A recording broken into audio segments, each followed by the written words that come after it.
I want to talk to you guys about perspective in calisthenics, or the lens that you view calisthenics through, because this is really honestly make or break whether you're going to actually achieve your goals within calisthenics or actually go anywhere within calisthenics, or you're just going to stay stuck where you are and just keep going in this cycle of repeating mistakes and then end up quitting, maybe coming back, quitting, coming back, and just never really going anywhere, never getting to the progress that you want, never being happy or satisfied with calisthenics, right?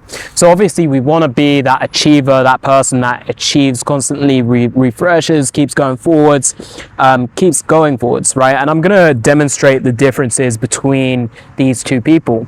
So first off, let's look at this guy. And this guy was me, the person that never goes anywhere, that's always in a cycle, about 3 years ago, where I was always unhappy. I was always just frustrated with every session, feeling like I wasn't making any progress.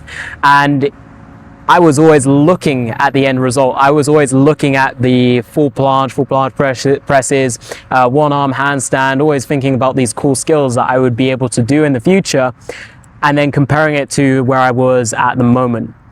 What this did is every single session, I didn't really have a tracking metric or way to measure progress. So the only thing that I was measuring progress against was this long graph of the skill that I'm trying to achieve and where I am now. So when progress does happen, nothing happened, right? You didn't even see this hand move. This is meant to move, right? We're meant to see progress. We're not going to see progress on a graph that big, right? We're too zoomed out, right? And that's what I mean by perspective and zoom. So that was how I was looking at it the whole time. I was using these programs that were set for planche, that were set for front lever, and they were kind of like basic programs, but they didn't have or emphasize actually having a goal for the session or having an objective. They may have emphasized having like a goal for like as in the month, but like as in what are you actually trying to do within the session. None of them emphasized that or had a way to emphasize that properly. Right? None of them had targets within the sessions, and none of them had driving factors within the sessions that actually get you to move forwards. So it wasn't that I wasn't unmotivated. I was sticking with this. I was gritting my teeth through this for years before this, and I'd been doing it for a long time.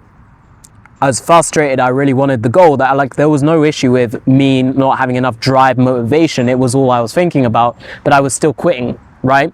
So I want you to know that quitting isn't really your fault, right? You're probably still thinking about planche as you're quitting. You're probably still thinking about front lever as you're quitting, right? The problem is when you're not getting any feedback loop, when your training is pointless, that it's almost impossible not to quit, because you don't train for nothing, right? You don't train to get nothing out of your training sessions. That's pointless. It's annoying, and you don't train for the sake of training with nothing in mind, right? Whether that's health, fitness, or something, all of you have a goal in mind when you train, right?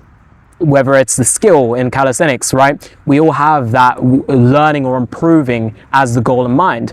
So again, it becomes impossible to stick with it. We're always looking at the long term. We're always unhappy with our progress. We leave the session, we come back to the session, we leave the session, we come back to the session, right? So that's number one. That's person number one, where I was before. Now, where I was now, or where I am now, or let's say 3 months ago, right? I was at the stage of just actually not caring about the long-term goal. I'd already given up on calisthenics. I've given up on calisthenics so many times, but this was the last time that I'd given up on calisthenics for the same reasons as all of the others, that I wasn't making progress, right? If I give up calisthenics this time, it's just because I'm bored of it, right? I'm happy that I would have a different reason, but that's not going to come anytime soon. But what happened was, instead of coming back to it with a routine in mind or anything like that, I came back to it with 5 minutes or just a short amount of time.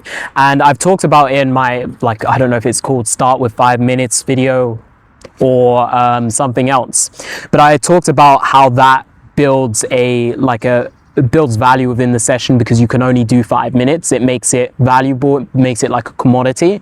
It makes the session important. It makes you excited for the session. because you can't go any further. Even if you want to, you shouldn't do any further than 5 minutes until you increase the time. That's not what we're going to go through in this video though.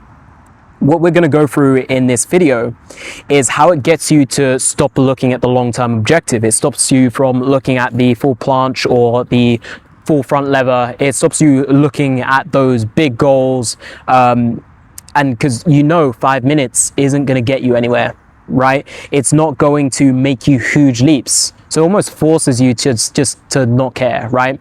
So what are we doing this 5 minutes for? We're doing this 5 minutes to build up the habit. That's the objective, right? While looking at small details that we can fix. Because we only have 5 minutes, we want to make sure that this 5 minutes is as useful as possible. So we want to focus on our weakest points and make improvements there. And what I found is naturally, this just starts to let you enjoy the session more. It starts to let you see progress or see the smaller things because you're getting used to less stimulation, less big session, less big results, and just something small. Right? And all of a sudden my graph came from here to down to about here. Now when I made progress within those 5 minutes, that's what I saw. That's what I started to see, right? Giant leaps because I'm zoomed in. I can actually see progress. So the difference between this person is that this person or this me was always looking at the long-term objective going round and round in a cycle.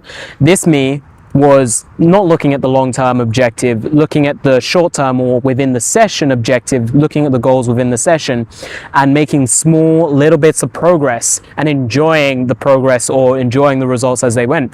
And from there, what I did was I built on to the 5 minutes. I started doing 10 minutes, 20 minutes, 30 minutes, 40 minutes within the month or so, or just building it up. I think even within the 2 month, even when I hit the 1 month stage, I was still only doing like 30-minute sessions or something like that. But I was actually starting to make more and more progress because the sessions were getting longer. I had more time.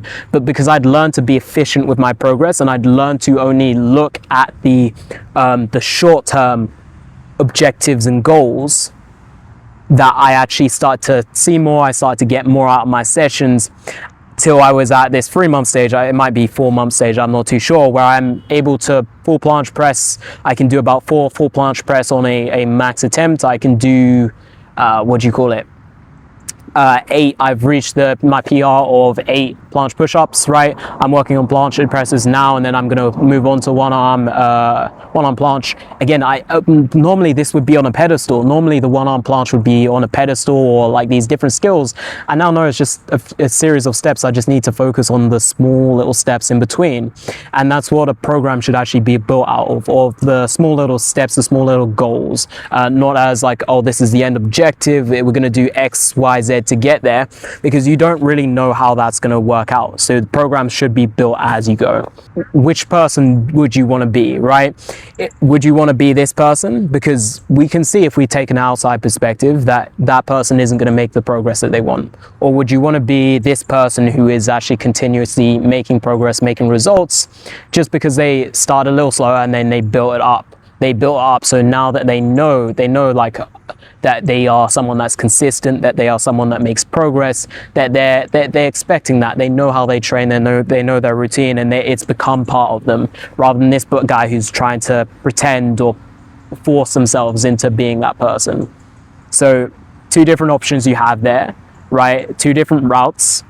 I just want to open them up for you guys. Anyways, guys, if you are wanting to kind of have some extra help, or wanting to learn a little bit more about calisthenics, wanting to make calisthenics a little bit more fun for yourself, more enjoyable, and also start to see like the actual progress that you're making, if you want some help with this, then I have a coaching link down below in the description. You can go check that out. There'll be a little form. Thank you guys for subscribing or your support for the channel. If you do have any questions, leave them in the comments, and yeah, thank you for all of the support again.